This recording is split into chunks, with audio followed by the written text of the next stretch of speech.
One, two, three, four. A couple years ago, I bought myself a birthday cake, and I had written on it, "Big deal, dickhead," in purple frosting. A couple weeks after that, I was watching Veronica Mars hanging out by myself in the apartment, and I had a tummy rumble that only a piece of cake could satisfy.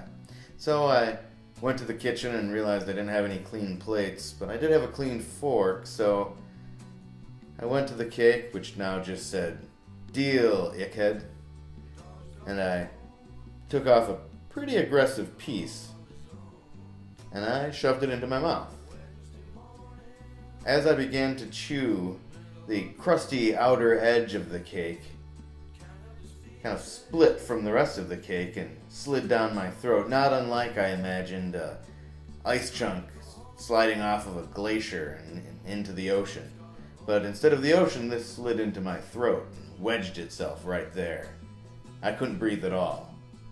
So I run over to the sink and I scoop out the rest of the cake, the good part of the cake, and I reach down my throat to try to grab at this glacial chunk that's wedged in there, and I can't reach it, it's too far in.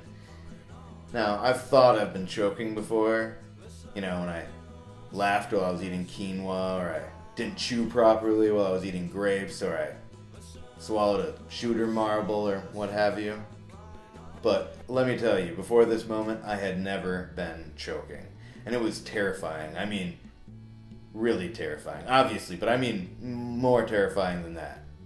So this is when time stopped, and I was really able to gather my thoughts. And let me tell you those thoughts in order. 1, milk.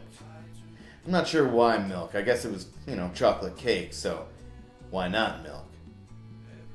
I think I meant to think just beverage, and milk just seemed like the best choice for chocolate cake. My second thought was, oh, dude, if I die right now, everybody's gonna know that I'm watching Veronica Mars. It's gonna be like part of my death story. Well, at least he died doing what he loved, watching Veronica Mars. He died like he lived, watching Veronica Mars. My third thought was, oh no, Vivian. Vivian and I had this game, you see.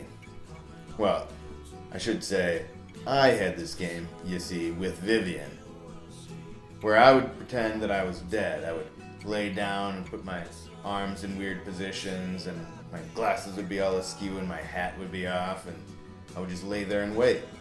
And when she finally entered the room, she would see me, be startled, have to come over to me and make sure I'm not dead, and then eventually she would catch me breathing or blinking or smiling, and then she would tickle me until I, came to.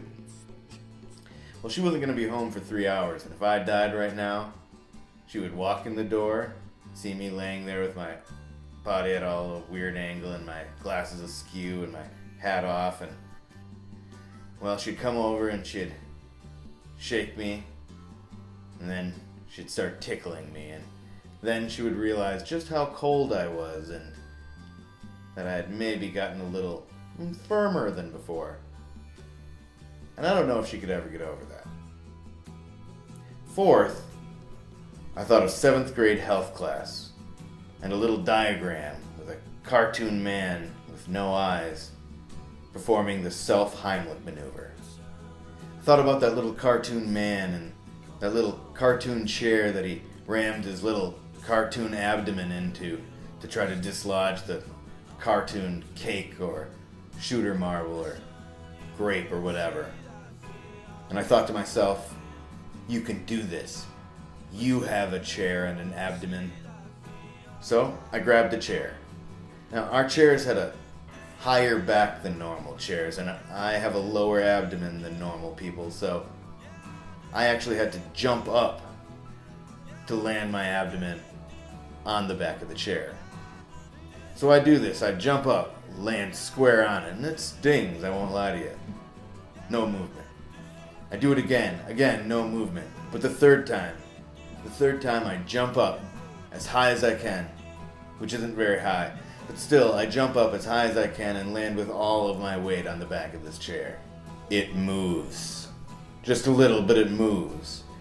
It creeps about a 1/4 inch up my windpipe, and I can finally get just a little oxygen, I freeze and I just sit enjoying this oxygen for a few seconds. But it doesn't last too long. I got a little greedy and took kind of a big breath, and it lodged right back in, so I jump right back up. I'm kind of a self-Heimlich maneuver pro by now, so I perform this horrible belly flop one last time, and this time I take deep breaths. I stopped and I looked at the cake that now just said, "Deal, Ked."